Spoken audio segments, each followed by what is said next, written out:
Hello everyone, my name is Glitchy and welcome back to another Predecessor character guide. This time I wanted to share my knowledge around building the character Grux. As always, we need to understand our character's role and see what items will benefit them most. Grux is a bruiser / fighter. He can be played both in the off lane or in the jungle, and I prefer to build him in the same fashion for both of these roles. For this character, sticking to one set of 5 items is not the way to go. You will need to build your core items and assess the situation to build upon that. But first, let's have a look at Grux's kit. Grux's passive applies a bleed on hit, dealing 5 damage over 5 seconds, stacking up to 6 times. This damage scales with physical power, and applying maximum stacks to an enemy hero will grant Grux 10% Omnivamp, which means he will heal himself depending on the damage received. Your left mouse click is a physical damage dealing chop. Right mouse click deals double the pain. He cleaves all the enemies in front of him, dealing 10 to 90 damage that scales with physical power. This attack applies on-hit effects twice, which means that items will apply them twice as well. Your Q smashes the ground and enemies within a cone are pulled towards you, dealing 90 to 230 damage that scales with physical power and stunning them for half a second. Your E is a lunge attack. Nearby enemies are knocked up while you deal 80 to 190 damage that scales with physical power, and the knockup lasts for 0.75 seconds. Your ult is the Warlord's challenge. You slam your chopsticks together and stunning enemy heroes for half a second. For the next 8 to 12 seconds, you gain 30 to 70% attack speed, and your attacks are empowered to steal 4 to 8 physical power on hit. This stolen power is returned after 4 seconds. By understanding Grux's abilities, you will notice that building physical power is your main priority, and Grux is also dependent on HP and armor, so that has to be brought into consideration when building him. What this means is that you will need physical power first, health second, and physical and magical armor. With that being said, the following items will be the ones you could focus on for a general build. You will want to start with the Warrior Crest and select the Brutal Axe or Ice-Scorn Talons upon completion. Brutal Axe will be your cleanse item, while Talons will provide you with an area to deal extra damage and provide you and your team with buffs. As for the items, you will want to start with one of my favorite weapons for Grux, and that is the Bone Saw. You will gain physical power and health with this item, which is great, but for every third basic attack, you deal plus 3% of your maximum health as bonus damage on hit, and your target is slowed by 20% for 1 second. Every time you get the Colossal Sunder damage buff, you are granted 8% attack speed for 5 seconds that can stack up to 6 times.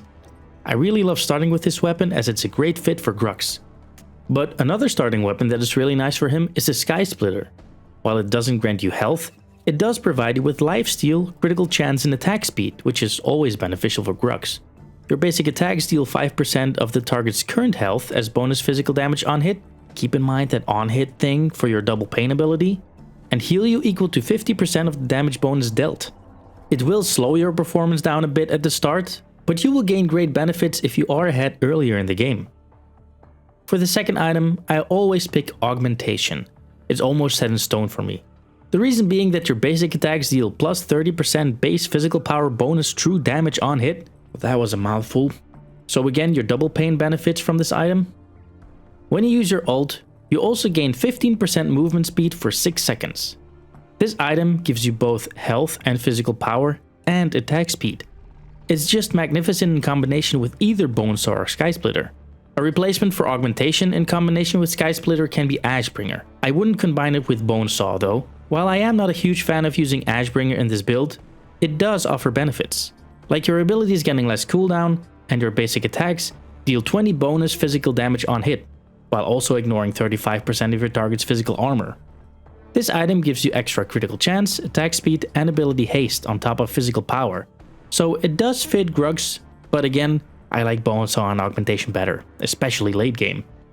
Your third item will be armor based, and this is where it gets tricky. You will need to decide if you need more physical armor or magical armor early. For the next 3 items, I will touch upon quite some items that offer both sides of armor, and they can fit in any slot. So don't take my word as final for any given slot, as the 4th slot can most definitely fit the 3rd one as well, depending on your taste and how the game is flowing. If you're stacking against many heroes that can CC you, such as Steel, Faye, Bellica, Decker, you name it, you will most definitely need Unbroken Will. This item gives you health, health regen, magical armor, and tenacity. Tenacity will reduce the CC duration if you didn't know already. In this case, a 1-second stun will be reduced by 15%. But then, whenever you are immobilized, you take 20% decreased damage for 2 seconds. And if you are immobilized or displaced, you restore plus 6% of your maximum health over 4 seconds. That's why it's reasonable to stack health items. If you're up against more physical power based teams, you could build Draconum instead. Hell, Draconum can also be built in other cases, but only if you're ahead of the other team. The reason being that taking or dealing damage generates 2 physical power and 2% more healing up to 10 times. When you exit combat, these stacks are lost. So getting hit 5 times and hitting them 5 times already gives you plus 20 physical power and 20% more healing. Combine this with Bone Saw and Augmentation and you're golden. Taking down your enemies restores 12% of your health and grants you 3% attack speed per stack of Surge, which can be 30% at maximum stacks, over 8 seconds. This is amazing if you get the lead on the team fight and get 1 takedown. You can easily stomp the rest and chase them quickly. The next magical armor item can be the Void Helm. It offers a tremendous amount of health, some magical armor, and ability haste. But for each magical damage received, you gain 4 magical armor and 75% base health regen over 8 seconds, stacking up to 8 times. When you hit 8 stacks, you gain 15% movement speed. Let's say you pick Draconum, but you're still getting beat by magical power users. Then this item will surely even the scales a bit. But maybe you want to build magical armor and negate some of their healing. Then it's best to build Tainted Bastion. This item reduces healing of the source of magical damage dealt to you by 40% for 3 seconds and you gain 5% damage mitigation. This is doubled against targets that hit you with magical damage. The physical armor side of things are Dynamo.